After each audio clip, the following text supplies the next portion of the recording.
Hi అండి, నమస్తే. Welcome to Ammu Kittu's world. పిల్లలకైనా పెద్దలకైనా హెల్తీగా ఉండేవి చేసి పెడితే చాలా బాగుంటుందండి. అలాంటి వాటిల్లోనే ఈ రాగి బిస్కెట్స్ కూడా చాలా హెల్తీ అండి. అలాగే చాలా టేస్టీగా ఉంటుంది. ఒక్కసారి ఇలాగా రాగి పిండితో బిస్కెట్స్ చేసి చూడండి, టేస్ట్ చాలా బాగుంటుంది. మరి సింపుల్గా ఎలా చేయాలో చూసేద్దాం పదండి.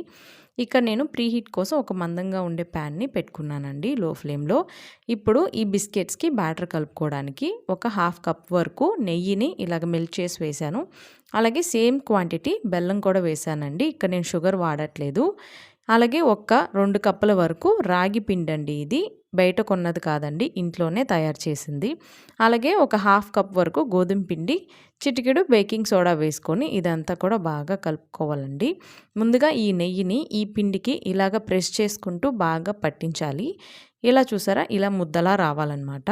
మీరు ఈ నెయ్యి ప్లేస్లో బటర్ అయినా ఆయిల్ అయినా కూడా వాడుకోవచ్చు. ఇక్కడ కాచి చల్లార్చిన పాలని కొంచెం కొంచెంగా యాడ్ చేసుకుంటూ చపాతీ ముద్దలాగా సాఫ్ట్గా కలుపుకోవాలండి. దీనికోసం పాలు ఎక్కువగా పట్టవు, చూసి వేసుకోవాలి. అలా గనక మీకు బ్యాటర్ అనేది లూజ్ అయినట్లయితే కొంచెం గోధుమ పిండిని యాడ్ చేసుకుంటే సరిపోతుంది. ఈ బ్యాటర్ వచ్చిన తర్వాత కలిపి పక్కన పెట్టుకోండి. ఇప్పుడు వీటిని బేక్ చేయడానికి ఒక స్టీల్ ప్లేట్ని ఆయిల్తో గ్రీస్ చేసి బటర్ పేపర్ వేసి పక్కన పెట్టుకున్నాను. ఇప్పుడు మనం కలిపి పెట్టుకున్న ఈ బ్యాటర్లోంచి కొంత పార్ట్ని తీసుకొని ఇలాగా చపాతీ చేసే కర్రకు కూడా కొంచెం ఆయిల్ అప్లై చేసి ఇట్లాగా ఒత్తుకోవాలండి. మరీ పల్చగా చేసుకోకూడదు, కొంచెం మందంగా చేసుకొని ఇలాగ ఏదైనా మూత ఉంటుంది కదండి, దాంతో ఇలా ప్రెస్ చేసుకుంటే మనకి ఈక్వల్ సైజులో వస్తుంది. చూసారా, ఇక్కడ ఈ మందం ఉండాలండి బిస్కెట్స్, అప్పుడే బేక్ అయినప్పుడు చాలా బాగుంటుంది. కొన్ని పల్చగా కొన్ని మందంగా ఉంటే గనక త్వరగా బేక్ అయిపోతాయి. పల్చగా ఉన్నవి, మందంగా ఉన్నవి బేక్ అవ్వండి. ఇలా చేసుకున్న తర్వాత మీకు నచ్చినట్లుగా దీన్ని డెకోర్ చేసుకొని మూత పెట్టి ఒక 15 నుంచి 20 నిమిషాల వరకు మనం కేక్ బేక్ చేసుకుంటాం కదా, అలాగే లో టు మీడియం ఫ్లేమ్లో అడ్జస్ట్ చేసుకుంటూ మూత పెట్టి ఏదైనా బరువు పెట్టి వదిలేసేయాలండి. మరీ లో ఫ్లేమ్లో కుక్ చేసుకోవద్దండి.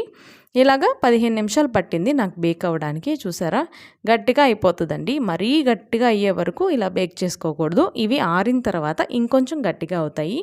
మనం బయట కొనే బిస్కెట్స్ కన్నా కూడా చాలా టేస్టీగా ఉంటుందండి. మనం ఇక్కడ బెల్లం కూడా వాడాం కదా, షుగర్ ఏమీ వాడలేదు. పిల్లలకైతే చాలా మంచిదండి. ఇలా ఒకసారి ట్రై చేయండి. ట్రై చేశాక మీకు ఎలా కుదిరిందో నాకు కమెంట్ చేయండి. ఈ వీడియో నచ్చినట్లయితే లైక్, షేర్ చేసి సబ్స్క్రైబ్ చేసుకోండి.